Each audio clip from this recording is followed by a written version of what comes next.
français du Maroc, et je remercie M. Antoine Le Bihan, ici présent dans la salle, à l'invitation de spécialistes, d'experts. Et c'est vrai que nous avons le plaisir d'accueillir M. Yves Gounin. Bienvenue à Tétouan, M. Yves Gounin. Alors, je vais vous présenter en un mot et ensuite on pourra rentrer dans le vif du sujet, c'est-à-dire la classification des films en France. Donc, M. Yves Gounin, vous êtes ancien élève de l'Institut d'études politiques de Paris, Sciences Po. Vous êtes ancien élève de l'École nationale d'administration et également de l'ESSEC. Vous êtes conseiller d'État et vous avez été premier conseiller à l'ambassade de France au Kenya, à Nairobi. Vous avez ensuite été conseiller juridique du président du Sénégal, Abdoulaye Wade, de 2006 à 2009. Vous êtes ensuite rentré en France, vous avez été directeur adjoint du cabinet du ministre chargé des Affaires européennes. Vous êtes depuis 7 ans, 6 ans, délégué aux relations internationales du Conseil d'État. Vous avez occupé, il y a encore très peu de temps et pendant 14 mois, la présidence de la commission de classification des films en France, et c'est à ce titre que vous êtes invité en qualité d'expert à prendre part au Festival de cinéma méditerranéen de Tétouan qui fête cette année sa 25e édition. J'ajoute, avant de vous céder la parole, que vous êtes l'auteur également d'un essai remarqué, La France en Afrique, le combat des anciens et des modernes, et que vous avez également enseigné les relations internationales à Sciences Po Paris et à Paris 1 Sorbonne. Voilà, je pense que j'ai été à peu près complet. Je vous cède la parole pour une présentation de vos missions et je pense qu'ensuite on aura un échange avec le public qui, j'espère, sera un tout petit peu plus nombreux dans quelques minutes. En tout cas, merci à tous ceux qui ont fait l'effort de venir ce matin. Merci. Cher Nourdine Bendriss, je salue également dans la salle Antoine Le Bihan qui nous fait l'honneur de venir depuis Rabat pour assister à cette conférence. Et je salue également la directrice de la Cinémathèque de Tanger, Madame Malika Charal.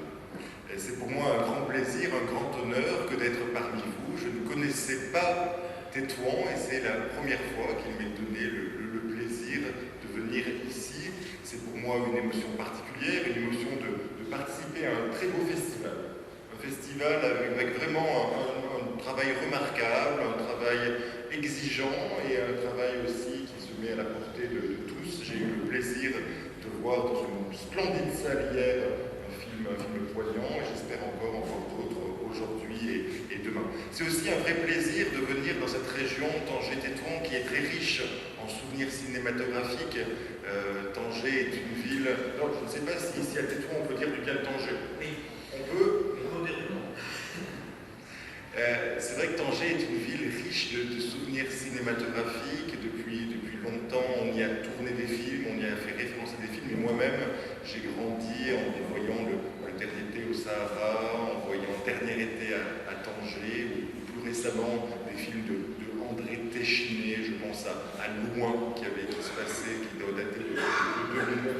Ou plus récemment, il y avait un film, rappelez-moi le titre, avec Depardieu et une meuf qui s'appelait Les temps qui changent, je crois. C'est Ces temps qui changent, qui se passait également à Tanger. Et l'année dernière aussi est sorti en France, où il y a 2 ans, un film avec Sandrine Bonner, qui se passait à Tanger. Alors je ne sais pas pourquoi Tanger attire autant de cinéphiles et de réalisateurs. Il doit y avoir quelque chose peut-être dans l'air, dans le vent, dans le climat, dans la lumière qui inspire des réalisateurs de France, des États-Unis. Je pense aussi au film de Jim Jarmusch qui s'appelait Only Lovers Left Alive, un film vraiment... Et bien sûr, j'ai cité, je crois, Dernier été à Tanger, qui date de 1982 ou 83 dans ces eaux-là. Donc c'est un peu une émotion particulière que d'être ici parmi vous. Alors, une précision d'abord sur l'objet de ma conférence, parce que peut-être que le titre vous a semblé un petit peu obscur. Je vais vous parler de classification, parce que je suis, ou du moins j'étais jusqu'à la semaine dernière, le président de la commission de classification des œuvres cinématographiques. Alors, pardonnez-moi, c'est un titre très long, très ronflant, avec des mots un peu compliqués. Qu'est-ce que ça veut dire? En discutant dans la salle, je me suis rendu compte qu'il y avait peut-être un malentendu.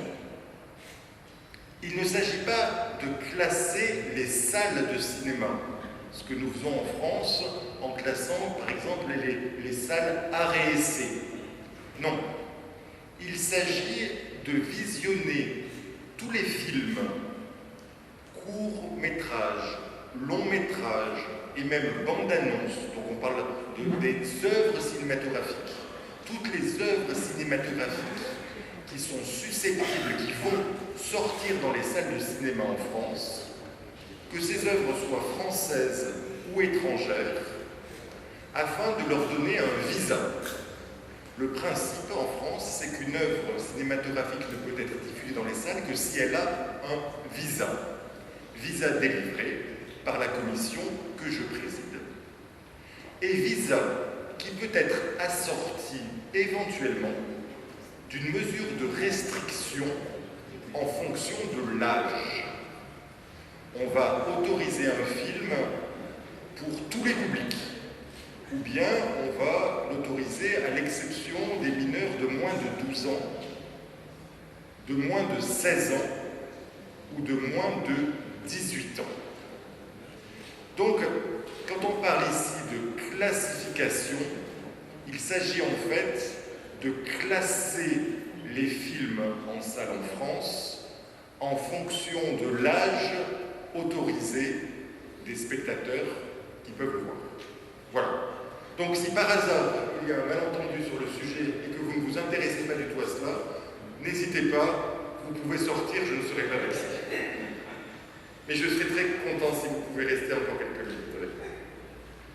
Alors, avant de vous parler peut-être de la France, parce que vous savez, nous les Français, on est très fiers de la France. J'aimerais vous montrer que je suis pas un Français comme les autres et vous parler un peu du reste du monde. Avant de vous parler de la classification en France, quelques mots de ce qu'on pourrait appeler de droit comparé, quelques mots un peu de comment se fait la classification à travers le monde. Et en fait, si l'on s'y intéresse, on réalise que la situation est extrêmement diverse, qu'elle varie d'un pays à l'autre. Il n'y a pas quelque part la France comme modèle indépassable et le reste du monde qui essayerait de converger vers ce modèle. Pas du tout. Quand on décentre son regard, quand on regarde ce que font les autres, même nous les Français qui sommes parfois très orgueilleux, très présomptueux, eh bien, on a une leçon de modestie. La classification existe quasiment partout dans le monde. Ça, c'est une surprise. Vous savez qu'il y a des cinémas dans quasiment aujourd'hui tous les pays du monde, et dans beaucoup de pays, j'ai dénombré environ 110 pays, il y a une classification, une forme ou une autre de classification. Il y en a au Maroc, il y en a en France, et il y en a dans beaucoup de pays. Alors, au Maroc comme en France, la classification est un processus administratif. Vous, comme nous aimons l'État. Et c'est l'État qui décide de beaucoup de choses. Parfois, certains disent, je ne sais pas si c'est le cas au Maroc, que l'État décide de trop de choses. Et c'est vrai, on pourra se poser la question, je la pose à ce moment, et je la poserai en conclusion de mon propos, est-ce que c'est le rôle de l'État d'interdire des films au moins de 12 ans, au moins de 16 ans, au moins de 18 ans? Dans beaucoup de pays, la classification n'est pas faite par l'État, elle est plutôt faite par la profession elle-même.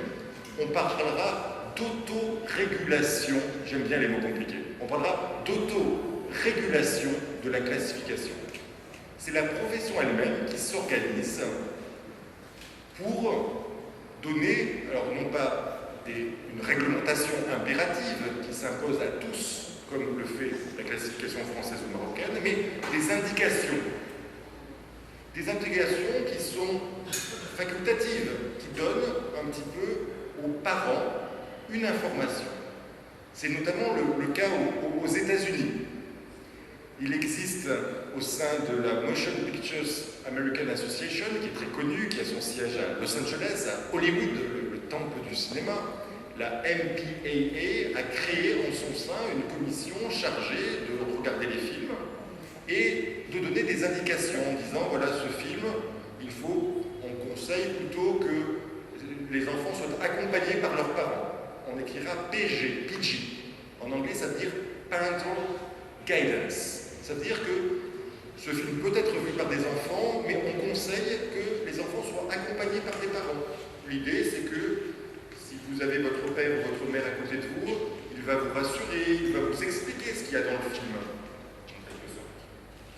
Il y a aussi la classification PG-13, PG-13.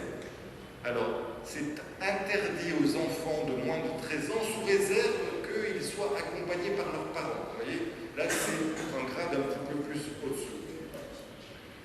Et puis, il y a après d'autres classifications, et une seule devient impérative, c'est à partir de 17 ans. C'est intéressant, pourquoi 17 ans? On va voir que dans le monde, d'ailleurs, les classes d'âge varient énormément. J'ai dit très brièvement qu'en France, c'était 12 ans, 16 ans et 18 ans. Je crois qu'au Maroc, c'est la même chose. Il y a 12 ans, il y a 16 ans, il y a aussi 18 ans.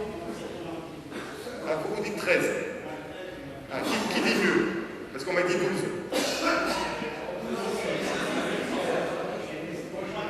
Mais le CCM me dit 12.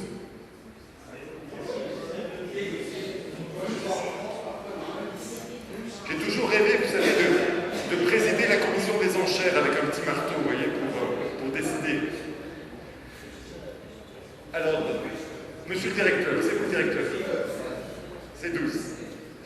Parce que d'un pays à l'autre, ça varie. En France, vous avez parfaitement raison, monsieur le distributeur. En France, avant, et c'était peut-être le cas au Maroc, c'était moins de 13. Et on est passé à moins de 12. Et de la même façon, à un moment, on avait supprimé l'interdiction moins de 18 ans. Il faut faire la différence entre les films classés X d'un côté et les films classés de moins de 18 ans. C'est deux choses différentes.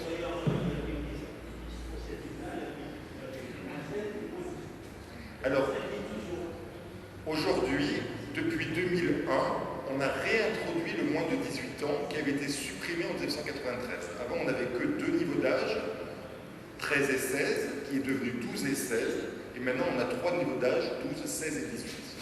Mais on voit que ça varie beaucoup ces niveaux d'âge d'un pays à l'autre. Et on s'est posé beaucoup de questions pour dire, au fond, quel est le bon niveau d'âge. Par exemple, on se dit qu'il y a des films qui pourraient peut-être être vus par des enfants de 11 ans, mais pas par des enfants de 7 ans, parce qu'ils n'ont pas le même développement psychologique. Et on s'est posé la question d'introduire un niveau d'âge de moins de 9 ans. De la même façon, on a un petit peu de problème entre le 12 et le 16, parce que, et vous le comprendrez très vite, certains films peuvent être vus par des enfants de 15 ans, mais peut-être pas par des enfants de 12 ans et demi. Et donc, c'est un peu, comme on dit en français, un serpent de mer de créer un niveau intermédiaire moins de 14. Si vous allez sur Wikipédia, c'est merveilleux. Quand on ne sait pas quelque chose dans la vie, on trouve la réponse sur Wikipédia. Vous avez un tableau qui est remarquablement fait, avec dans les lignes les pays, et dans les colonnes les tranches d'âge, et c'est un tableau de toutes les couleurs, qui montre que d'un pays à l'autre, eh bien les tranches d'âge varient. J'évoquais le fait que dans certains pays, on avait un système administratif, dans d'autres pays, l'autorégulation. J'évoquais le fait que, deuxièmement, on avait un système dans lequel les mesures de classification étaient impératives, comme en France ou au Maroc, ou bien facultatives, à titre d'information, comme aux États-Unis. Et j'évoquais les différences de classe d'âge. Vous voyez, j'ai cité trois critères, en essayant très brièvement de faire un peu de droit comparé, qui montrent la diversité des systèmes de classification. Mais revenons à la France. Comment définir en une phrase, en deux mots, trois mots, la classification française? C'est très simple, c'est la seule chose qu'il faudra retenir de ma conférence. Après, vous pouvez vous endormir. Protéger sans censurer. Protéger, mais pas censurer. Longtemps, la classification, c'était la censure. Et d'ailleurs, quand M. Roussin a eu la gentillesse de me proposer de venir à Tétouan, on s'est dit, mais quel va être le titre de la conférence? Et M. Roussin m'a dit, il faut que vous parliez de la censure. Alors, j'ai dit, oui, vous avez raison, mais je suis un peu gêné, parce qu'en France, on n'a pas de censure. Ça existait jadis. La classification, d'ailleurs, à l'origine, le mot n'existait pas, on parlait du comité de censure. Et le comité de censure avait été créé, c'est assez intéressant, il fête aujourd'hui cette année, son 100e anniversaire, juste après la Première Guerre mondiale, alors que le cinéma était encore balbutiant, qu'il était naissant, le cinéma avait été créé 20 ans plus tôt par les Frères Lumière en France, à Lyon, et qu'on s'était rendu compte pendant la Première Guerre mondiale d'un risque que existent des œuvres cinématographiques antipatriotiques. Des œuvres qui sapent, comme on dit, le moral des troupes. Des œuvres qui racontent des choses sur, par exemple, ce que font les femmes qui restent à l'arrière quand leur mari est parti se battre. Si les combattants apprennent que leurs femmes restées derrière ont des relations adultères, ben, les combattants, les soldats n'auront peut-être pas beaucoup d'enthousiasme à combattre. Alors, il faut censurer ces œuvres cinématographiques qui racontent ces histoires-là. Et c'est tout à fait vrai, je ne vais pas me cacher derrière mon petit doigt, pendant très longtemps, pendant 60 ans au moins, jusqu'aux années 70-80, la classification cinématographique avait pour objet la censure. Alors qu'est-ce que l'on censurait? C'est très simple, et j'allais dire, c'est universel. On censurait des œuvres dont le message heurtait les principes politiques ou religieux ou plus généralement moraux. On allait, je vais vous donner deux exemples très célèbres dans l'histoire de la censure cinématographique. En 1965, Jacques Rivette, peut-être que ce nom est familier aux cinéphiles que vous êtes, Jacques Rivette, un des grands réalisateurs de la Nouvelle Vague, tourne une adaptation du roman de Diderot, de Denis Diderot, qui s'appelle La religieuse. Suzanne Morin, La religieuse. La religieuse, c'est quoi? C'était pour l'époque déjà au XVIIIe siècle une œuvre un peu taboue. L'histoire d'une femme, d'une jeune femme, qui contre son gré avait été enfermée dans un couvent et condamnée à une vie recluse, à une vie monacale. Et Diderot, en racontant les avanies, en racontant le triste sort de cette femme, au fond, rédigeait une critique au vitriol de l'Église catholique. Si vous regardez aujourd'hui La religieuse de Rivette, d'abord, je ne sais pas ce que vous en pensez, c'est un film très long et très ennuyeux, très démodé. Mais surtout, c'est un film qui, je crois, moi-même je suis catholique, qui n'est pas choquant, parce que c'est un film historique, parce que ce qui est montré, aujourd'hui on voit bien pire au cinéma. Mais à l'époque, en 1965, on était à l'époque du général de Gaulle, à l'époque de l'ORTF, de Perfit, à l'époque, vous voyez, il y avait une certaine bien-pensance. On va utiliser le terme d'ordre moral, eh bien, on considérait que cette œuvre-là était de nature à choquer les catholiques. Eh bien, cette œuvre avait été interdite. Deuxième exemple qui m'est venu à l'esprit en regardant votre programme, la bataille d'Alger. Exactement. Pontecorvo, qui a été tourné en 64, 65, 67, et qui a eu, je crois, un prix à Venise, le Lion d'Or à Venise. C'était un film, je crois, qui a été diffusé, je n'étais pas encore arrivé avant-hier ou mardi soir, un documentaire sur le film. Et qui était, mais le titre, oui, la bataille d'Alger, voilà. Le titre du documentaire de 67, c'est La bataille d'Alger, et le titre de documentaire sur le documentaire, c'est un film dans l'histoire. Et vous l'avez peut-être vu, il raconte, c'est passionnant, enfin c'est passionnant, je ne l'ai pas vu, mais on en a parlé, comment ce film a été filmé, par qui, comment il a été distribué, le succès critique qu'il avait rencontré à la Mostra de Venise. Le Lion d'Or, c'est quelque chose. Bon, il y a la Palme d'Or de Cannes, parce que c'est en France qui est encore mieux, mais le Lion d'Or, c'est presque aussi bien. Hein. Je n'ai rien contre nos amis italiens. Et on le voit, c'est un film qui est une critique très virulente, et entre vous et moi, c'est mon point de vue personnel très, très légitime, de ce qu'avait été la colonisation française et les méthodes utilisées pendant la guerre d'Algérie. Mais ce film-là heurtait les Français qui sortaient un peu perturbés par la guerre d'Algérie, les plaies n'étaient pas refermées, et ce film avait été interdit. La bataille d'Alger a été interdite en France, je crois, jusque dans les années 80. Deux exemples donc de films. Un film qui touche à la religion, un film qui touche à la politique. Deux exemples de films qui sont interdits. Aujourd'hui, ce ne serait plus possible. Aujourd'hui, la commission de classification que je présidais, ne censure plus les films pour des motifs religieux ou pour des motifs politiques. Qu'est-ce que l'on fait? Rappelez-vous ce que je vous ai dit. Notre but n'est pas de censurer, notre but est de protéger. La loi, aujourd'hui codifiée dans le code du cinéma et de l'image animée, nous donne un seul objectif, protéger la jeunesse. Si la censure politique et religieuse n'est plus de mise, en revanche, certains films peuvent, à raison de leur contenu, à raison de leur message, à raison de leur climat, comme on dit parfois, perturber gravement, perturber durablement les plus jeunes, les plus fragiles. Et donc, il convient que l'autorité administrative et la commission qui la représente s'assurent que ce qui est diffusé dans les salles de cinéma ne va pas justement avoir un effet néfaste sur les plus jeunes. Donc, notre seul mandat, c'est de se dire, quand on voit un film, est-ce que ce film va perturber les plus jeunes? Alors, comment est-ce que l'on procède? C'est une lourde administration, parce que dès lors que vous dites, voilà, il faut donner un visa pour tous les films, c'est-à-dire qu'il faut voir tous les films. Même Tintin, même Maya l'abeille, même n'importe quoi qui pourrait sembler a priori totalement anodin, il faut qu'on vérifie que c'est bien anodin, il n'y a pas de problème. Alors, ce n'est pas moi qui vois tous les films, parce que je n'aurai pas le temps de le faire. Si je préside une commission de 28 membres, cette commission se réunit seulement 2 fois par semaine. En revanche, des comités, on appelait ça avant des sous-commissions, se réunissent tous les jours, matin, midi et soir, qui sont composés de volontaires. Ils reçoivent une petite rémunération, mais assez symbolique. Ils regardent tous les films.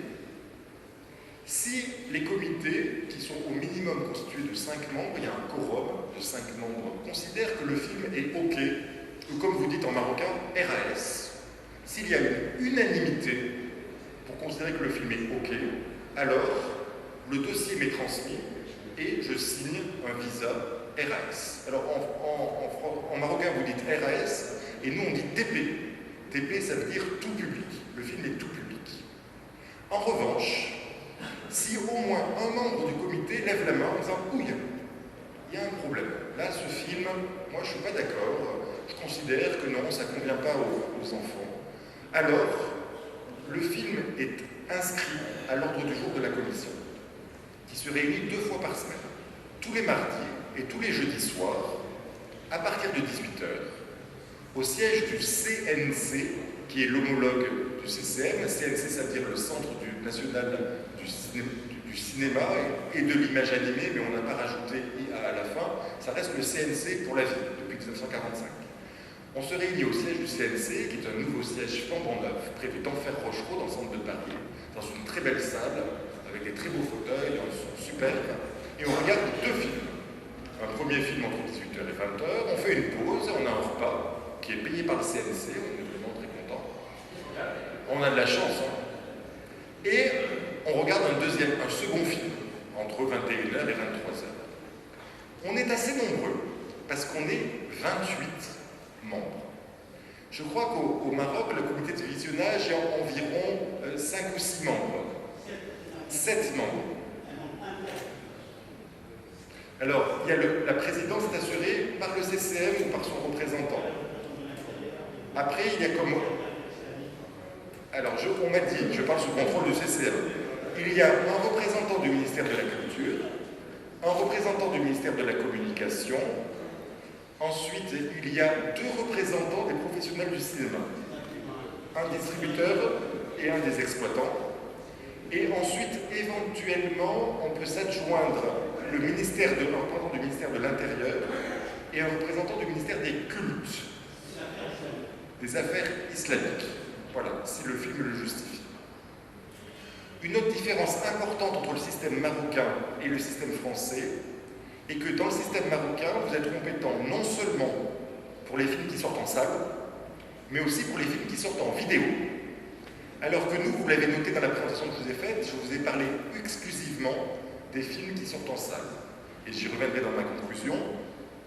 Est-ce qu'on n'a pas un contrôle, au fond, d'une toute petite partie de l'iceberg, vous savez, au-dessus du niveau de la mer? Et est-ce que passe sous le radar, sous l'eau, la grosse partie de l'iceberg, tous les films qui sortent en vidéo directement ou en streaming sur Internet? Et pour le dire autrement, est-ce que ça a du sens de contrôler la partie émergée de l'iceberg et d'être aveugle à la partie immergée de l'iceberg, surtout à l'heure du développement que nous connaissons tous de l'Internet? Alors, par rapport à la commission marocaine de 7 membres, on est d'accord, hein, c'est vous qui me contrôlez. Hein. Par rapport à la commission de 7 membres, c'est vous qui me censurez. Je vous ai dit qu'il n'y avait pas de censure.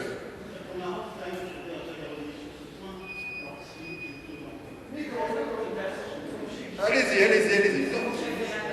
Moi j'aime bien, c'est plus vivant, monsieur le directeur. Mais c'est vous le directeur, c'est vous qui décidez. Il faut juste qu'il y ait un micro, bon voilà. Laissons monsieur parler. Il y a une évolution en ce qui concerne l'exception de la censure. Lors de l'avènement de l'ancien directeur, M. Sonnebrunka, nous avait réunis et nous avait dit textuellement: je ne veux plus qu'on parle de censure au Maroc. Ça ne sera plus la commission, M. Stito contredira, que je ne veux plus qu'on parle de censure au Maroc. Nous sommes dans un pays démocratique. Je voudrais qu'on parle de contrôle. Ça ne sera plus la commission de censure, mais une commission de contrôle.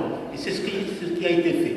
Donc, effectivement, il y a une évolution en ce qui concerne le domaine. Voilà.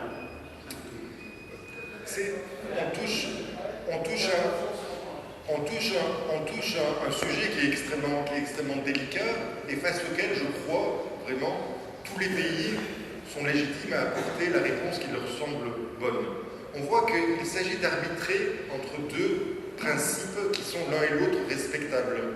D'un côté, la liberté d'expression et la liberté de création. Et je parle devant un cénacle d'artistes, d'amoureux de l'art, d'amoureux du cinéma. Et j'imagine combien le respect de ce principe vous est cher.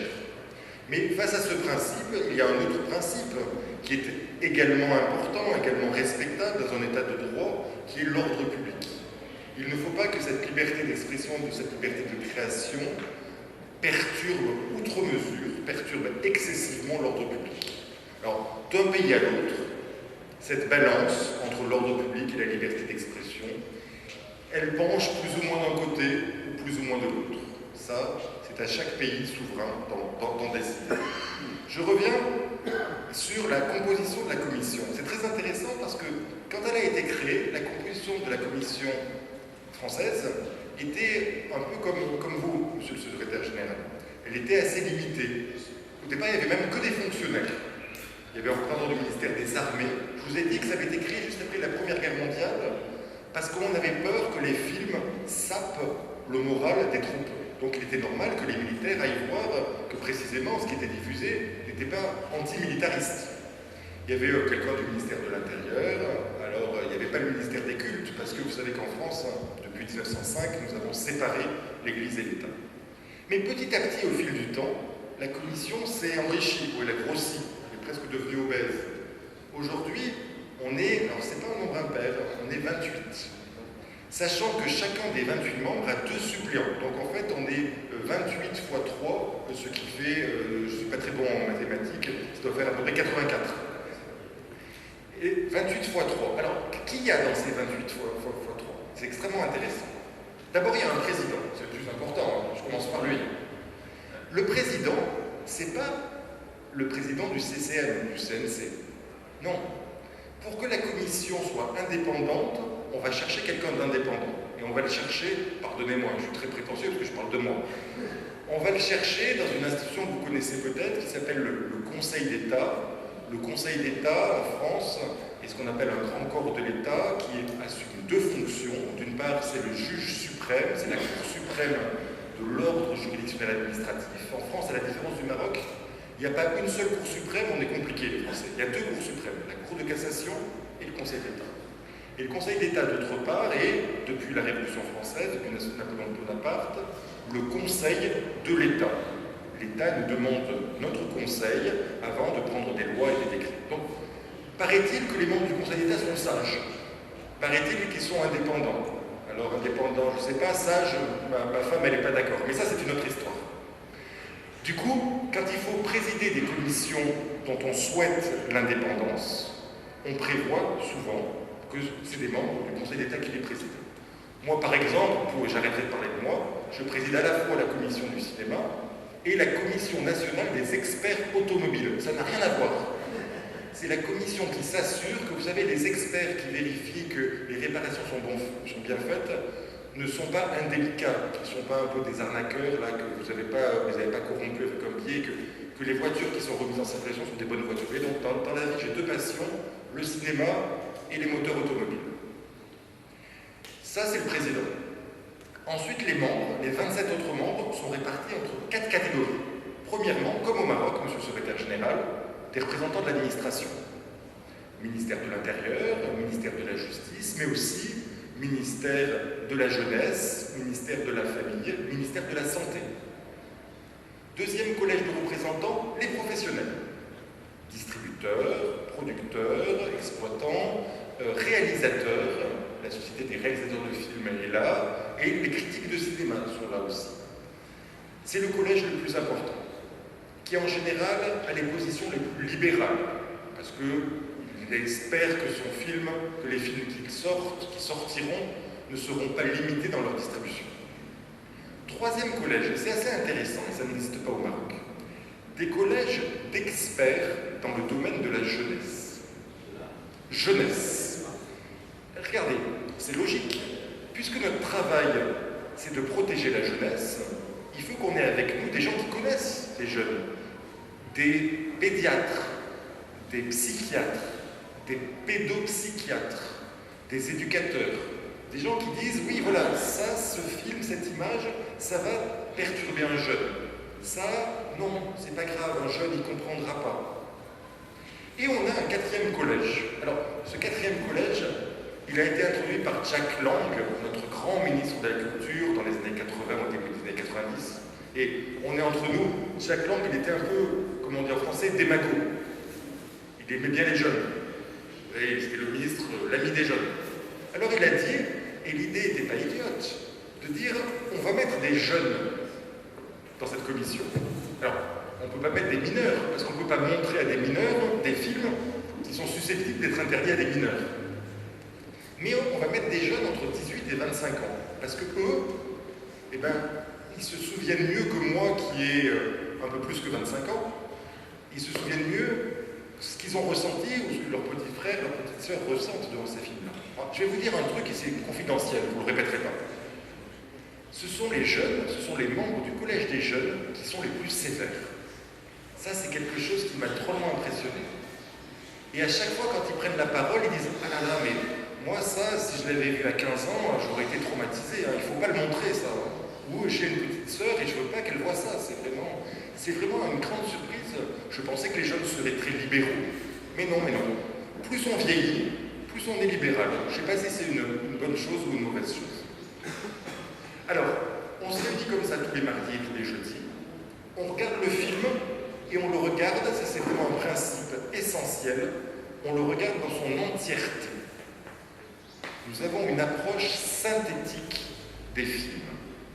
Et ça, c'est aussi une différence par rapport à l'approche anglo-saxonne, à l'approche américaine. Il y a dans le monde de la classification, j'aurais peut-être dû vous le dire tout à l'heure, quand j'ai fait un peu de droit comparé, deux approches. L'approche synthétique, qui est l'approche française, et l'approche analytique, qui est l'approche américaine. Alors, qu'est-ce que ça veut dire? L'approche analytique, c'est-à-dire que les Américains, quand ils regardent un film, ils ont un grand tableau et ils cochent. Ils cochent, est-ce qu'il y a eu des scènes de sexe? Et est-ce qu'on voit des seins, des parties génitales, toc, une fois, deux fois, trois fois, toc, ils cochent.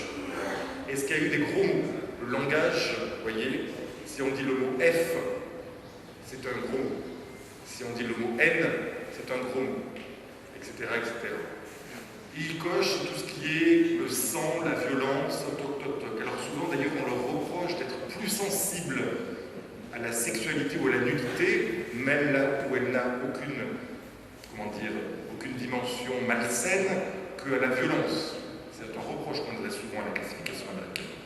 Et une fois que vous avez coché, eh bien vous additionnez et vous arrivez quasi mathématiquement à un résultat. Ce qui pose la question que les Américains se posent de l'automatisation de la classification. Puisque tout ça est quasiment automatique, un robot pourrait classer un film. Et aujourd'hui, notamment face à l'inflation du nombre de films qui sont sur Netflix ou sur les plateformes, les Américains, tout comme les Néerlandais et les Australiens, sont en train de robotiser, d'automatiser en partie la procédure de classification. Pour nous, c'est scandaleux, parce qu'on n'a pas cette approche-là. Nous, on n'est pas dans l'analyse, on est dans la synthèse. Ça veut dire quoi? Ça veut dire qu'on considère une œuvre dans son ensemble. Et qu'on dit la chose suivante. c'est pas parce qu'il y a une scène de sexe que automatiquement le film sera interdit aux mineurs. Ou bien, c'est pas parce qu'il n'y a pas de scène de sexe que ce film n'est pas susceptible de perturber les mineurs. Parce que ce que vous voyez peut ne pas vous perturber, ce que vous ne voyez pas peut parfois vous perturber. Vous êtes des spécialistes du cinéma, vous savez, le hors-champ. Le hors-champ, c'est parfois plus fort que le champ. Et du coup, nous les Français, on est très sensibles à cette approche, vous voyez, synthétique ou holiste. Parfois, on utilise ce mot un petit peu compliqué qui vient du grec, une approche holiste, holistique. Alors, on m'a posé la question tout à l'heure, j'y réponds, les coupes. Est-ce que la commission de classification peut ordonner des coupes en disant, ben, ce film-là, il sera interdit sauf si vous enlevez telle ou telle scène? Non. Non. On ne le fait pas pour deux raisons. La première, c'est par respect pour l'artiste. L'artiste nous donne un film dans sa globalité. L'artiste a réfléchi à cette globalité-là. Il ne nous appartient pas, avec notre petit ciseau là, de retenir les pages paires et d'enlever les pages impaires, ou les scènes... non. Et, secondement, tout comme je viens de le dire, dès lors que nous avons une approche holiste, nous ne sommes pas, en tous les cas, pas exclusivement influencés par telle ou telle scène, mais nous sommes influencés par l'articulation, la combinaison, la globalité de ces scènes-là. Donc, c'est pas parce qu'on aura retiré une scène que le film va passer du moins de 16 au moins de 12 ou de l'interdiction absolue au moins de 18, vous voyez. Cette pratique-là a été utilisée avant, elle était en France. Elle est encore utilisée en partie aux États-Unis, mais sous une forme plus subtile. Aux États-Unis, il y a une forme de négociation entre la commission de classification et le producteur-distributeur. Le producteur montre le film à la commission, et la commission dit « Oh là là, vous y allez fort là, on va mettre un PG-13 ou on va mettre un 17 ». Le producteur dit « Ah non, non, là vraiment je ne peux pas, écoutez, je reprends mon film et je vais le remonter, je vais enlever peut-être des choses, certaines scènes, peut-être une scène sexuelle, une scène particulièrement horrible, et je vous le remontre ». Et là, ils le regardent et ils disent, bon, soit ils disent non, désolé, même si vous avez enlevé cette scène-là, ça n'a pas marché, ça ne change rien, ou bien oui, en effet, maintenant, tel qu'il est remonté, le film, ça passe. Ça nous est arrivé une fois, cette année, l'année dernière, en 2018, en France, avec un film qui était assez intéressant, qui s'appelait Overlord. Overlord, alors c'est vraiment un cinéma de genre, c'est le genre des nazis zombies. Un film historique qui se passe pendant le débarquement. Vous savez, l'opération Overlord, c'est l'opération, c'est le 6 juin 1944 en Normandie. Donc c'est un film de guerre qui ressemble un petit peu à, vous savez, la célèbre série La Band of Brothers. Un film de guerre avec beaucoup de moyens, parachutage en Normandie, etc. Et ça devient un film d'horreur avec des nazis qui sont en fait des zombies dans une usine souterraine. Et les Allemands qui rêvent au Reich de Milan veulent créer des surhommes en faisant des opérations un peu eugénistes, génétiques, pour créer des Übermensch, des surhommes. C'est très violent, et on a dit moins de 16. Et là, ce qui est quand même extrêmement dur en matière de classification, surtout pour un film qui était plutôt destiné aux adolescents, ce genre de film-là. Entre vous et moi, c'est tellement bête qu'au-delà de 16 ans, c'est impossible à regarder. Pardonnez-moi pour avoir dit des choses horribles. Du coup, les distributeurs, je crois que c'était Universal, sont revenus vers nous en disant, écoutez, là, vraiment, on va remonter le film et on va vous le remontrer. Et ce qui est intéressant, ce qui montre bien notre approche synthétique, c'est qu'on l'a regardé une seconde fois et qu'on a dit, désolé, il y a peut-être une ou deux scènes en moins, mais l'ensemble reste quand même très violent, très perturbant, donc on maintient le moins de 16. Et le film est sorti avec un moins de 16.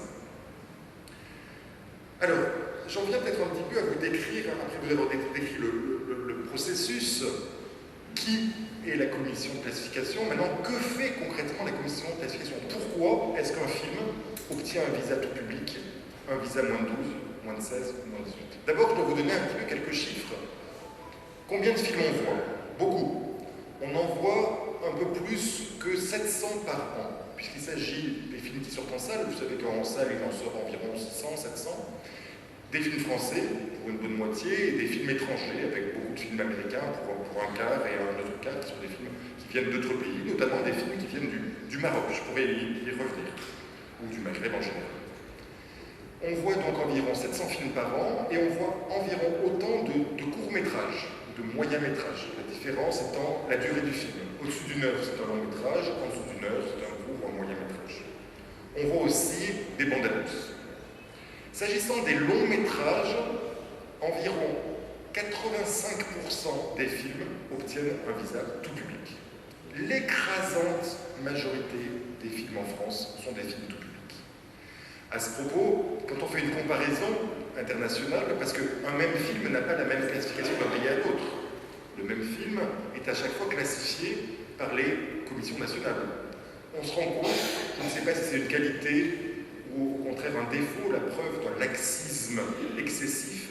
La France est toujours en bas de l'échelle. Nous sommes, à travers le monde, celui qui a la classification la plus libérale. Là où les Américains, les Anglais, les Néerlandais vont mettre 16 ou 18 ou 17, nous on va mettre 12. J'étais récemment à une réunion des World Classifiers, des organisations de classification à travers le monde, et on faisait des cas pratiques. On disait, voilà tel film, alors qu'est-ce que vous avez mis? Et c'était presque drôle, parce qu'à chaque fois, le président se tournait vers moi et disait, et vous, la France, pour vous, c'est tout public? Et je disais, oui, excusez-moi, je suis désolé, vous trouvez qu'il y a un problème, mais nous, on a mis un film tout public. Un exemple, c'est un film qui sort mercredi, dans 5 jours en France, un film, je crois, tourné à Hollywood par un réalisateur australien qui s'appelle Joel Edgerton, un film avec Nicole Kidman. C'est un film qui s'appelle Boy Erased, le garçon effacé, un garçon, qui raconte, c'est une histoire vraie, comment, dans certaines parties des États-Unis, des jeunes garçons homosexuels sont traités dans des sortes de cliniques médicales ou psychologiques pour les débarrasser de leur soi-disant maladie. C'est une approche, beaucoup de gens considèrent que c'est une stupidité, une hérésie, une approche médicale de l'homosexualité. Ce film-là, parce que ce qu'il montre est dur, il va montrer des enfants qui sont un petit peu déstabilisés, qui sont mal dans leur peau, auxquels qui sont soumis à un traitement presque, on va dire, inhumain, par des gens qui considèrent qu'on peut soigner les sexualités comme on soigne une maladie. Non, ce n'est pas une maladie, c'est un état d'esprit, c'est une réalité. Eh bien, dans certains pays, on estime que cette réalité-là est difficile et douloureuse à voir. Et du coup, on va considérer que ce n'est pas un film approprié pour les moins de 12 ans. Nous-mêmes en France, sans guère d'hésitation, nous avons donné un visa tout public à ce film-là. Donc 80-85% des films ont un visa tout public. Une dizaine de pourcents ont un visa moins de 12 ans. Les interdictions aux moins de 16 ans et aux moins de 18 ans, pour les moins de 16 ans, c'est même une dizaine par an. Je l'ai compté, c'est 30 pour les 3 dernières années, ça fait pile 10 par an. Et pour les moins de 18 ans, c'est extrêmement rare. Je vais vous donner un exemple.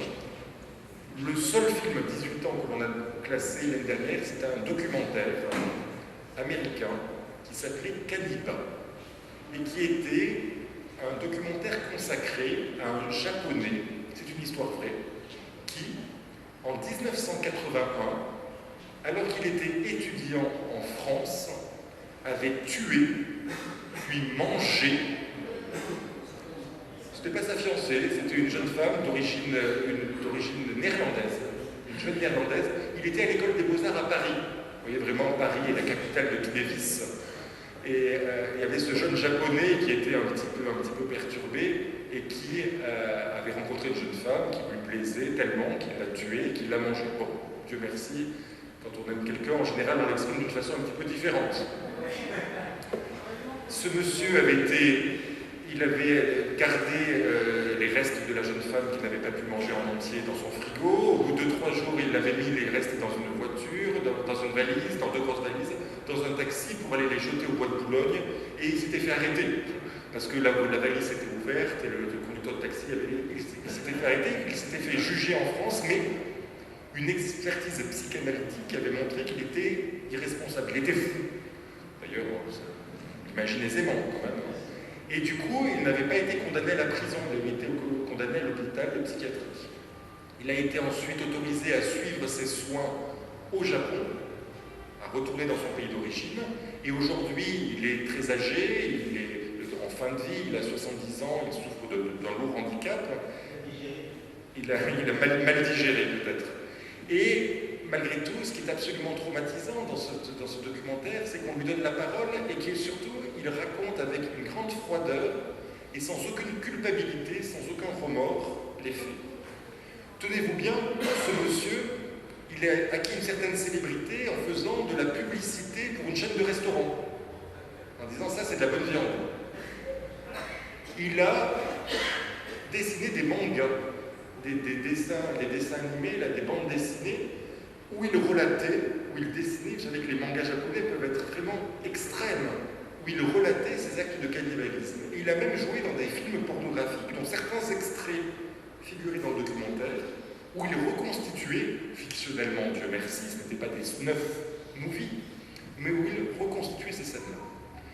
C'est un documentaire qui est sorti dans les salles françaises au mois d'août dernier, une diffusion assez confidentielle, qui est vraiment extrêmement perturbant.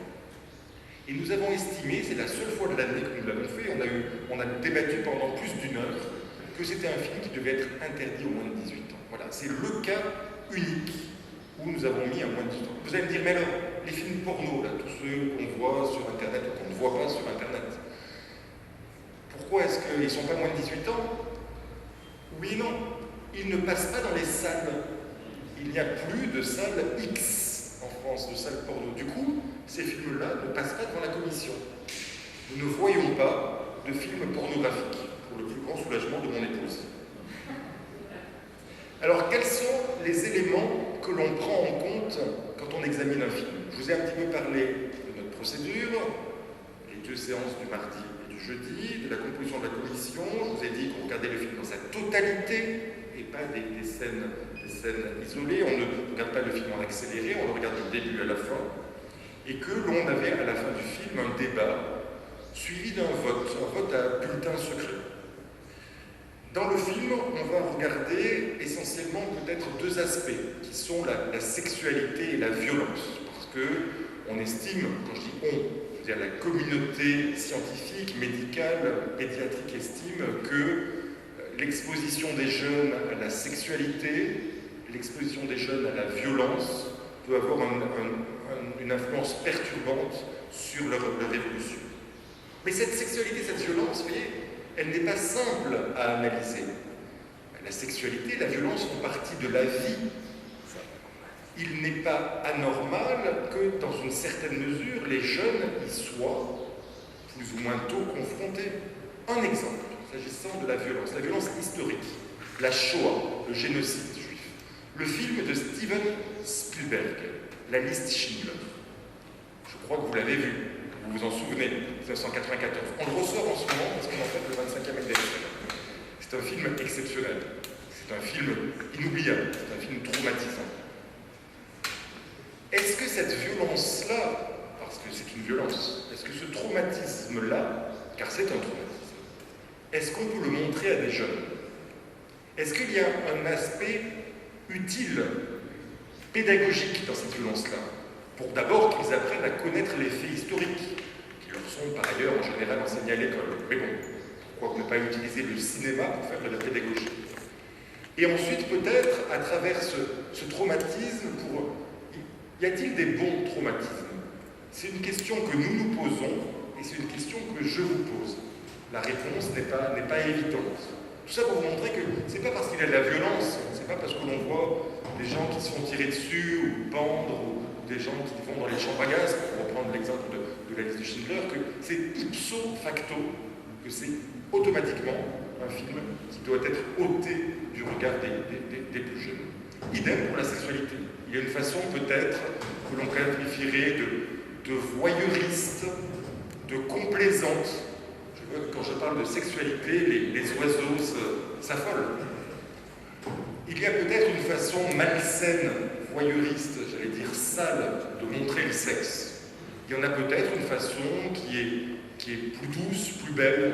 On a eu des grands débats en France autour du film qui a eu la Palme d'Or à Cannes, La vie d'Adèle.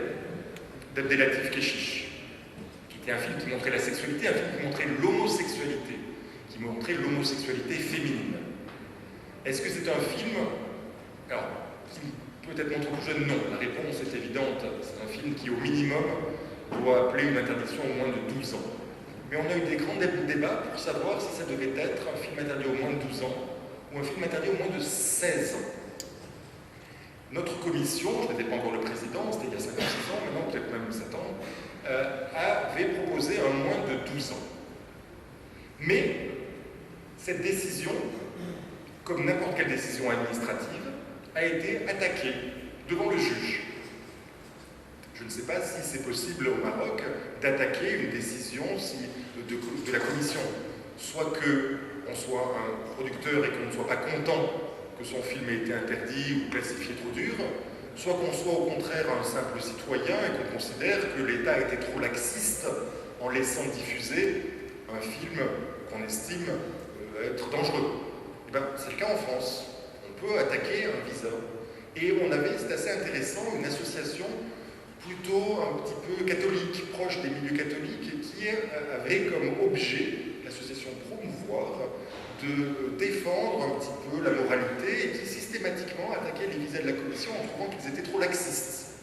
Eh bien, dans certains cas, c'est la preuve que l'administration est une chose et que le juge en est une autre. Le juge annule les décisions de l'administration et avait considéré, s'agissant du film La vie d'Adèle, interdit au moins de 12 ans, que l'interdiction était trop faible et qu'il fallait l'interdire au moins de 16 ans. Donc le juge a annulé le visa de moins de 12 ans et lui a substitué un visa moins de 16 ans. On essaye de remettre donc cette violence, cette sexualité, c'est soit l'un, soit l'autre, soit parfois les deux, il peut y avoir des formes de sexualité violente dans leur contexte. On essaye d'apprécier ce que l'on appelle le climat d'une œuvre. On essaye d'apprécier le message qu'entend faire passer le réalisateur. Je vais vous prendre un exemple. C'est un film qui est sorti mercredi dernier en France, avant-hier, qui s'appelle, il y a 9 jours, pardon, c'était la semaine dernière, qui s'appelle Compañeros. C'est un film uruguayen qui raconte l'enfermement pendant 12 années. Le titre espagnol est très beau, ça s'appelle La nuit de 12 ans en espagnol. Les 12 années de réclusion qu'ont vécu dans les années 70 3 prisonniers politiques de la junte uruguayenne. Vous savez qu'il y a eu dans l'Amérique latine, dans les années 70, des juntes au Chili, c'est Pinochet, au Brésil, en Argentine, mais aussi en Uruguay. Moi je ne le savais pas, je l'ai appris grâce à ce film. Eh bien, à l'époque, on enfermait les militants d'extrême gauche dans des conditions absolument terribles. Et on voit, c'est un film long, un film dur, pendant 2 heures, les sévices qui sont imposés. On ne le voit pas de façon traumatisante, mais on le comprend, et l'atmosphère, le climat est lourd. Mais on fait le portrait dans ce film de la résistance passive, de la résistance non violente de ces 3 personnes et qui, à force d'intelligence, de patience, on va dire aujourd'hui le mot à la mode, c'est la résilience, réussissent à supporter ce traumatisme et à en sortir, un peu comme Nelson Mandela en Afrique du Sud. Et le message du film est extrêmement positif. Ça montre que vous pouvez avoir été traumatisé, perturbé, enfermé, et malgré tout ne pas en ressortir détruit, aigri, revanchard, mais au contraire grandi. On a eu un débat passionnant au sein de la commission. D'un côté, certains soulignaient précisément ce que je viens de vous dire, en disant « ce film il est beau, ce film il est grand, ce message du film il doit être vu par tous, il est édifiant ». Et d'autres qui disaient « mais attendez là, vous êtes gentil là avec votre message, c'est édifiant ». Oui, c'est vrai, c'est édifiant. Mais quand on est un gamin de 10 ans, de 11 ans ou de moins, le message, d'abord on ne le comprend pas, et ce qu'on voit, et ce qu'on n'oublie pas, ce qu'on garde dans sa mémoire, c'est des images très fortes de prisonniers qui sont soumis à des privations, qui sont parfois battus. Il y a un simulacre d'exécution, vous voyez, on voit un homme les yeux bandés avec un pistolet, et le coup de feu, en fait, c'est un pistolet à blanc, et l'homme s'écroule, non pas mort, mais simplement en larmes et complètement traumatisé, comme vous pourriez l'être, enfin, je ne vous le souhaite pas, après un simulacre d'exécution. Vous voyez, alors, je ne sais pas ce que vous en pensez. Est-ce qu'il faut considérer le message du film et considérer un peu comme dans Midnight Express? Le film ressemble un petit peu au Midnight Express de c'était Alan Parker? Non. Alan Parker, 1979, Midnight Express. Alors moi j'ai vu ça, j'avais 12 ans, et à la fois j'étais traumatisé, et je m'en souviendrai toute ma vie. C'est un film, je crois qu'il a très mal vieilli, que la musique est atroce maintenant. Mais à l'époque j'adorais la musique de Midnight Express. Et bien, vous voyez, on a eu ce débat-là, et je vous pose la question à vous. Est-ce qu'on doit considérer le message dans son ensemble, son caractère édificateur, ou est-ce qu'on doit s'arrêter à une analyse image par image et considérer que les images prises isolément traumatisent? Voilà. En conclusion, je voulais vous dire deux choses que je vous ai déjà dites, mais qui sont une forme d'ouverture et de questionnement. La première, c'est: est-ce que c'est le rôle de l'État de classer les films? On voit que dans le monde, il y a deux approches, une approche administrative, en France au Maroc, avec des interdictions. Quand vous rentrez dans une salle de cinéma, je ne sais pas comment ça se passe au Maroc, ben, si vous avez moins de 12 ans et que le film est interdit moins de 12 ans, vous n'avez pas le droit d'entrer. Bon. Aux États-Unis, c'est un petit peu différent, et on voit qu'on est dans une approche qui est plus du registre de l'information, de la recommandation. Nous imposons, nous réglementons, ils informent, ils conseillent. Ils recommandent. C'est intéressant parce que eux, leur public, c'est les parents. La MPAA, elle dit We provide information for parents. Et c'est les parents en prêt qui décident, ce qui est une forme d'un peu de liberté, de responsabilité des parents. Parce que peut-être qu'il y a des enfants de 11 ans qui sont plus matures, parce que leur éducation, parce que leur milieu, leurs parents, que des enfants de 13 ans. Et que donc, moi souvent, j'ai eu besoin que, avant d'être dans la qualification, un jour, j'étais allé au cinéma avec mon fils qui avait 11 ans, et ils m'ont dit: quel âge il a? J'ai dit: il a 11 ans. Désolé, non, c'est interdit moins de 12 ans. Et j'étais révolté. Parce que j'ai dit: écoutez, mais je vous emmerde, c'est moi, le parent, c'est moi qui sais ce qui est bon pour mon enfant. Je crois que j'avais à moitié raison et à moitié tort. Donc la question, c'est de cette évolution, vous voyez, vers une forme peut-être de désétatisation de la classification en France. C'est une réflexion qui est en cours. Et la deuxième question, qui est peut-être là un peu impuissant, c'est aujourd'hui, est-ce que ça a encore du sens de classer les films du cinéma, d'interdire à un gamin de 11 ans d'aller voir un film au cinéma, alors qu'il peut rentrer chez lui et lire le DVD ou pirater le film? Alors, je ne voudrais pas terminer par cette note un peu cynique, parce que j'espère que mon message n'a pas été cynique, mais je crois que ces deux questions sont celles qui se posent en France, comme au Maroc. Pardonnez-moi d'avoir été aussi long. Merci. Avant de passer la parole au public, je pense qu'il y aura beaucoup de questions. Effectivement, je voulais rebondir sur ce que vous disiez à la fin. Je crois que vous avez dit en tout début d'intervention qu'une des devises de la commission de classification, c'était de protéger la jeunesse, mais de ne pas censurer. Est-ce que vous pensez que vous avez les moyens, effectivement, avec le déferlement des images, je pense pas simplement à Internet, mais aussi aux nouveaux médias tels Netflix, de faire votre travail complètement avant de... Et j'ai une deuxième petite question. Vous avez dit qu'il n'y avait plus de censure en France. Vous pouvez donc nous assurer qu'il n'y a plus aucun film censuré en France? Je pense notamment au Sentier de la Gloire de Kubrick. Alors ça, c'est une bonne question. Qu'est-ce qui se passe? Il faut bien comprendre la procédure. Un distributeur, un producteur, un distributeur qui distribue un film. Il a besoin d'un visa. S'il n'a pas de visa, il ne le distribue pas. Donc il demande le visa. On lui donne, ou historiquement, on ne lui donne pas. La religieuse, on lui avait pas donné le visa. Et dans ce cas-là, voilà, le film il sort au cinéma, ou il ne sort pas, ou il sort avec un visa moins de 18 ans. Et nous, on ne va pas tous les ans réexaminer les visas qu'on a donnés en 1950, en 1960, en 1970. Mais parfois, un distributeur qui veut ressortir un film se rend compte que son film, il est interdit aux moins de 18 ans. Alors que franchement, il n'y a pas de problème. Et du coup, il vient nous redemander un visa. Ça a été le cas, par exemple, des films de Dario Argento. Vous connaissez l'italien spécialiste du giallo, qui a fait Phénoména, Suspiria, Le Chat à 9 têtes, etc., etc. On a fait, je crois que c'est les salles Christine à Paris ou Action, on fait une rétrospective Dario Argento à l'occasion de la sortie du remake qui avait été fait là au mois de septembre de Suspiria, qui est sorti, qui est très mauvais. Je ne sais pas ce que vous avez pensé, monsieur, vous avez trouvé ça vraiment très mauvais. Du coup, ils ont sorti une rétrospective.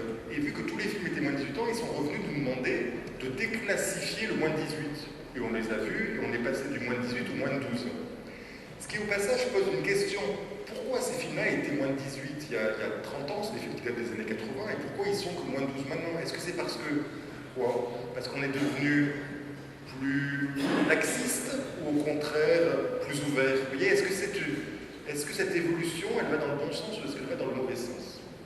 Parce qu'en général, quand des films repassent devant nous, des films anciens, on diminue la classification. Il y a un seul cas, et c'est intéressant, dans lequel on a augmenté la classification. C'était Il était une fois en Amérique. Je ne sais pas si vous l'avez vu, Il était une fois en Amérique, ou si vous l'avez revu. Parce que moi, je l'ai vu, j'étais gamin à la télé, il passait sur TF1 en 2 parties, parce qu'il est très long, je crois, Il était une fois en Américain. Et j'avais adoré, j'étais tombé amoureux de Jennifer Connelly. Elle avait 15 ans, moi aussi, oui, on était fait pour se rencontrer. La vie, on a décidé autrement. Et bien, dans ce film, à un moment, vous avez une scène de sexe non sollicité, comme on dirait aujourd'hui, de viol, quasiment, de quasi-viol. Et ça, c'est extrêmement intéressant de voir qu'il y a certains sujets qui, hier, ne posaient pas de problème et qui, aujourd'hui, posent des problèmes. Tout ce qui est la sexualité des plus jeunes, la sexualité des mineurs, ou bien la violence dans la sexualité, le viol, les assauts sexuels, comme on dit en anglais. Est-ce que vous vous souvenez de Pretty Woman? À un moment dans Pretty Woman,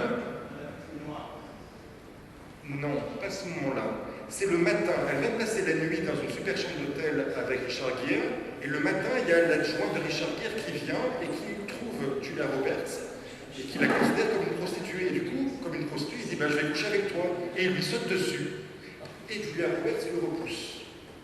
Et bien ce genre de scène-là, je crois qu'il y a 30 ans, c'était quand Pretty Woman, 90, 89, 91. C'était anodin, et aujourd'hui on y est très sensible. De la même façon, tout ce qui est un petit peu discriminatoire. Par exemple, évidemment, tout ce qui se moque des Noirs, des gens de couleur. C'était admis il y a 100 ans, c'était accepté il y a 50 ans, aujourd'hui c'est devenu inacceptable. Et on voit donc qu'en termes d'évolution de nos critères de classification, on est plus libéraux sur certains critères et moins libéraux sur d'autres. Alors, pour répondre à votre question, est-ce qu'il y a encore des films qui sont interdits? Les films les plus célèbres, comme par exemple La Religieuse, c'est un petit peu particulier, parce qu'il avait été interdit en 1965. Comme je vous l'ai dit. Il y avait eu un immense débat, etc. Et la décision d'interdiction du ministre de l'Intérieur.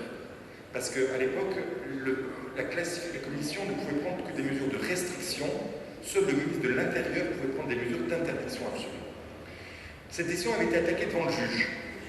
Et le juge, dans un arrêt célèbre, avait annulé la décision ministérielle.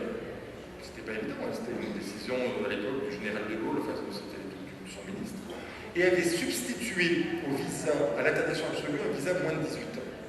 Et jusqu'à aujourd'hui, La Religieuse était moins de 18. Et l'année dernière, on a ressorti La Religieuse, on nous l'a montré, et nous on a mis un tout public. Parce que franchement, dans La Religieuse, il n'y a pas de quoi casser 3 pattes à un canard, comme on dit vulgairement.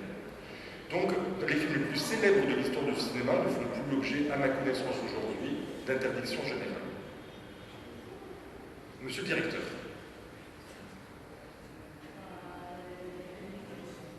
Est-ce qu'il y a quelqu'un qui peut... Ouais. Madame. Merci. J'ai retenu l'expression protégée, non censurée.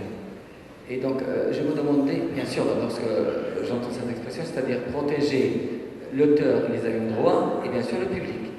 Maintenant, je me dis, est-ce que dans votre travail de président de la commission, lorsque vous classifiez des films, est-ce que vous pensez que ces films vont être visionnés dans des pays, par exemple, arabes? Parce qu'un film classifié moins de 12 ans en France devrait être classifié peut-être 16 ans. Parce que moi, j'ai une petite fille de 9 ans, il y a film tout public, elle l'a baisé pour elle la traumatiser. Par exemple. Est-ce que vous pensez à ça lorsque vous classifiez les films? Alors, que le film va voyager à l'extérieur de l'Union européenne? Deux réponses. Quand je dis protéger sans censurer, protéger, pardonnez-moi, je vais me rendre impopulaire auprès de vous, messieurs les professionnels du cinéma, c'est pas vous qu'on protège. Vous n'avez pas besoin d'être protégé par la classification. on protège les jeunes. Le seul impératif que nous donne la loi, c'est la protection de l'enfance. On ne protège pas les ayants droit, on ne protège pas les distributeurs. Non, on protège les enfants. Deuxièmement, est-ce qu'on pense aux conséquences internationales de décision? Non, on n'y pense pas. Pourquoi? Nos décisions ne valent qu'en France. Nous classifions les films français ou étrangers, peu importe, qui seront diffusés en France. Ensuite, c'est quand un film français ou étranger va au Maroc ou aux États-Unis, il y a une commission de classification marocaine ou américaine qui décide. Alors après, est-ce que cette commission va regarder ce qu'a fait la France? Oui ou non? Nous-mêmes, pour qu'on ne soit pas trop nombriliste, quand on débat d'un film qui est déjà sorti à l'étranger, c'est mon rôle de président, au début du débat, je dis, voilà, alors, ce film-là a obtenu tel ou tel rating, tel ou tel classement à l'étranger. Et très souvent, c'est marrant parce que, selon que se classent les membres de la commission, ils soient en faveur de ce classement ou pas, dans le débat, on dit, oui, il faut à tout prix le classer -12, parce qu'il a été classé -12 aux États-Unis. Et l'autre dit, mais non, il ne faut pas le classer -12. Les Américains, ils sont étriqués, d'ailleurs, on fait toujours des choses différentes qu'eux. Vous voyez, la classification de notre pays est utilisée soit à charge, soit à décharge pendant le débat selon les convictions des membres. Mais, pardon d'être extrêmement brutal, monsieur le directeur, notre décision n'a pas à être prise au regard de l'effet qu'elle produira au Maroc ou aux États-Unis. C'est votre problème. Et le film, c'est à vous de le classer en fonction de votre culture, de votre histoire, de vos impératifs moraux, politiques, religieux, que sais-je. C'est votre problème. Merci beaucoup. Bonjour messieurs, bonjour tout le monde. Je vais juste rebondir un petit peu sur le sujet qu'on a évoqué tout à l'heure avec notre ami et réalisateur Saad Shraibi, qui est la violence. Et vous avez dit lors de votre intervention tout à l'heure que les États-Unis et l'Australie notamment comptaient, ou peut-être qu'ils ont déjà commencé ça, à ce que le robot qui va décider à la place de la commission qui va décider des restrictions, on va dire, ou de la classification. Ma question, en fait, c'est quelque part, je réfléchis à haute voix. Le robot, on sait qu'en ce moment, il fait tout sauf peut-être s'émouvoir et avoir des sentiments et avoir de l'émotion. Et on sait tous, ici et ailleurs, qu'un film, avant tout, c'est une question d'émotion et d'évasion. Donc comment vous voyez, par exemple, cette décision un peu catastrophée, que le robot qui va décider en fait des films, notamment aux États-Unis, en sachant que les États-Unis, quelque part, c'est elle qui domine le champ cinématographique dans le monde entier, et en sachant aussi que l'impact et l'influence de l'image est très présente chez les jeunes, notamment quand on voit aussi le phénomène qui grandit de plus en plus aux États-Unis, à savoir les jeunes maintenant qui partent des jeux vidéo et qui partent de leur jeu pour continuer le jeu ailleurs et qui par la suite sortent dans les écoles et commencent à mitrailler un peu les gens et les humains. Ma question, est-ce que vous, en tant que commission par exemple, est-ce que vous avez un poids politique pour contrer cette décision qui peut être très néfaste par rapport à l'humanité en général? Merci. Alors, que les choses soient claires, nous en France, on est hostile à cette approche automatisée. On l'est pour les motifs que vous citiez. Pour apprécier un film, il faut avoir un cœur. Les robots n'ont pas de cœur. Et on l'est à cause de cette approche synthétique qui est rétive, qui est incompatible avec une approche automatisée. En revanche, aux États-Unis, on le comprend dès lors qu'on a une approche analytique, dès lors que les hommes, avec leur cœur, qui regardent et qui visionnent les films, le font avec un tableau qui coche des cases. Cocher des cases, un robot sait le faire, il n'y a pas besoin de cœur. Dire il y a un sein, des fesses à l'image, un robot avec une reconnaissance de forme peut dire il y a un sein, une fesse, un tir de pistolet, du sang. Et on coche des cases. On comprend la robotisation dans des systèmes qui ont premièrement une approche analytique, ce qui n'est pas le cas de la France, et deuxièmement dans des régimes de classification qui doivent classifier non seulement les films, nous on a 700, c'est énorme, mais on y arrive. Mais là où vous avez des milliers de films, voire aussi les films les jeux vidéo. Il y a beaucoup de commissions de classification qui classifient films et jeux vidéo. Et là, ça se chiffre en dizaines ou en centaines de milliers. C'est incroyable. Là, les hommes ne peuvent plus les faire. Et vous avez besoin de l'aide d'un robot. Ce n'est pas le robot qui signera le visa, parce qu'il y aura toujours un homme à la fin du processus qui vérifiera que le robot a bien noté. Mais c'est comme ça que ça se fait. Donc, rassurez-vous, pour l'instant, ce n'est pas encore en France. Merci beaucoup Yves Goudin pour cette passionnante conférence qui, je pense, aura donné un éclairage quand même assez précis et vivant sur la classification des films en France, de la religieuse à Dragon Ball. Merci à vous, public. Je précise que demain, nous aurons une conférence à 15h30 à